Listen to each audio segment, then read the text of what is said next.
Hello everybody, I am Thrash Maniac 99 and I am back with yet another album review. And for this review, I am going to be going back to reviewing albums that have come out so far in 2014. And as you can see in the title below, this is the review of Overkill's new album, White Devil Armory. Now, for those out there who don't know who Overkill are, Overkill is a New York thrash metal band that started out in the early days of thrash metal's inception. So around 1980, 1981 is when they started playing their music. And they're often considered as one of the first thrash bands to have ever existed because of when they started. Of course, back in the day, you had the classic, what they call the classic lineup of Overkill back in the day, which was Bobby Blitz Ellsworth on vocals, Dee Dee Verney on bass, Bobby Gustafson on guitar, and Rat Skates on drums. And that lineup lasted the first two discs, Field of Fire and Taking Over. Overkill's always been one of those very underrated, overlooked thrash bands. I mean, they're probably the one band that I have known that's gotten shunned by some people as not being up there as one of the best thrash bands of the 80s. Like, sometimes they're kind of like a blurb to people, like, oh, you like Overkill, and that's whatever, but I'm like, have you not heard it? Like, Taking Over and my favorite album, The Years of Decay, were just masterpieces of thrash. But yeah, The Years of Decay, in my opinion, was the best album they put out because it was different than what was normally done for Overkill.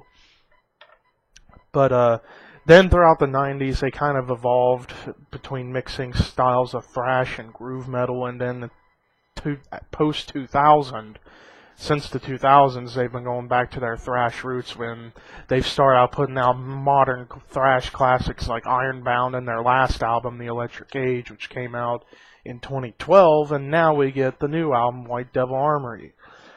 So let's get into it. So we start off the album with a epic intro of 50 seconds called XDM. Anytime you get those kind of introductions to albums, of course I like them because it sets the pace and the tone and the vibe for the rest of the album. The song Armorist I thought was a great, what you want to call like the opening thrash track.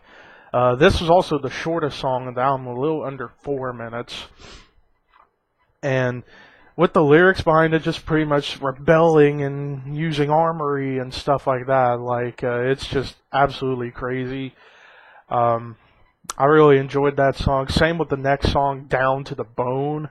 Down to the Bone is one of those songs where it's kind of odd when it comes to the lyrical content and how it was presented, but I loved it for that reason because it kind of reminded me of, say, the song Who Tends the Fire off of The Years of Decay, where it has something unique, and this was one of those songs, even though it was pretty much all thrash, no trash.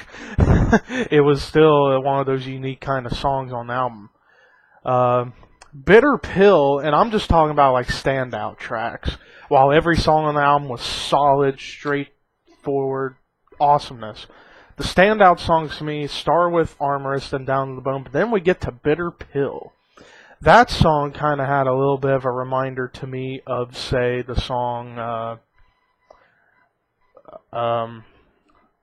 Evil Never Dies from Years of Decay, which has the thrashy stuff, but with some odd stuff, with some odd kind of sounds in the beginning and the end with how the guitars were going. And for that reason, I think that is probably my favorite song on the album, Bitter Pill, even though it wasn't the longest song, but it was still a really good track. Freedom Rings, even though it wasn't necessarily my favorite, that song really showed how expansive and how much stuff Overkill can fit into a long song. Like, that song is nearly 7 minutes, the longest song on the album. While not my personal favorite, still solid track, and it was able to show how much crazy over the top stuff they can put into 7 minutes of a track on a thrash album. Another Way to Die was another standout song for me because it had that kind of the vibe of, say, Elimination off of Years of Decay, or even going back to, say, Wrecking Crew off of Taking Over. King of the Rat Bastards was another mentionable track because that was typical Overkill with its like party kind of rebellious lyrics with the thrash pace. But then we get to the closer, In the Name, which kind of, based on the name, it kind of reminded me of the song Fear His Name from Taking Over. This song doesn't really have too much of that kind of a vibe, but it still had its like kind of standing up for what you believe in kind of vibe to it. And this was a over 6 minute song, and I thought this was a great closing track. But of course you had other songs like Pig and Where There's Smoke, King of the Rat Bastards, of course, and It's All Yours, and even Freedom Rings.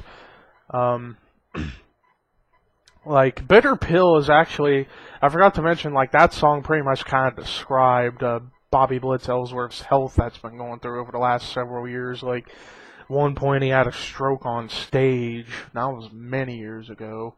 But he's recovered from that, and he's still thrashing it out on the vocals. It's just awesome. And because of its kind of dark, atmospheric thrash vibe to it, that is actually another reason why it was actually my favorite song on this particular disc. But overall, you had great crushing riffing going on with the guitar players, and the soloing was excellent. That thick bass tone that you get from every Overkill album that was presented by D.D. Verney. I think D.D. Verney's probably the most underrated bassist in the thrash, because he just has that really thick tone, and it's present, and you can hear it in the song, and it's just pounding and thick and heavy, and really, really great rhythm with that bass that keeps the rhythm going on the album. Pounding drums, some diverse kind of lyrics. You got stuff from, like, say, like health to political stuff to rebellion to self-belief and kind of stuff like that, and armory war kind of thing. The album cover actually is really cool. It kind of has like that mixture of the Years of Decay and the Under the Influence album cover, where it's the skull with the bat wings, which I know, like, Avenged Sevenfold get accused of ripping off that from Overkill, but you can tell differences. Like with the Overkill one, it's got horns coming out, when the Avenged Sevenfold one's just a straight up skull with wings on it. And yeah. But yeah, like, it's also got like some green goo slime stuff coming off of stone, and I think it's a really cool album cover. Bobby Blitz Ellsworth's vocals still just keep the albums going. Like, the dude is in his mid-50s, and he still sounds just like how he did in the 80s. It's remarkable how he has not aged in his voice. He still has that vocal range, where to a point it sounds a lot like you're listening to AC/DC at times, the Bon Scott era with his voice. But still, it's just an absolutely awesome disc.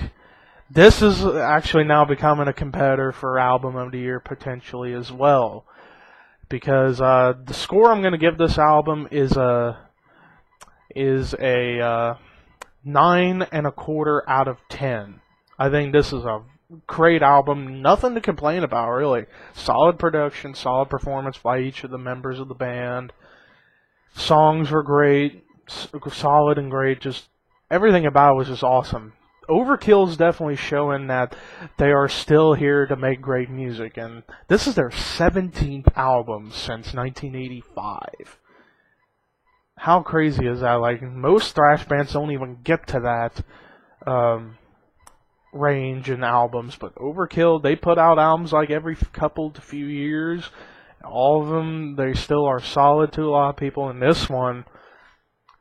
this is continuing that thrash revival that happened in the mid-2000s when you had some modern metal bands, say like Avenged Sevenfold, Trivium, and Shadows Fall, incorporating thrash elements and making thrash relevant, and then the old guard coming back, making records. Overkill has been the most consistent with their sound. Like, there's hardly any change in their vibe.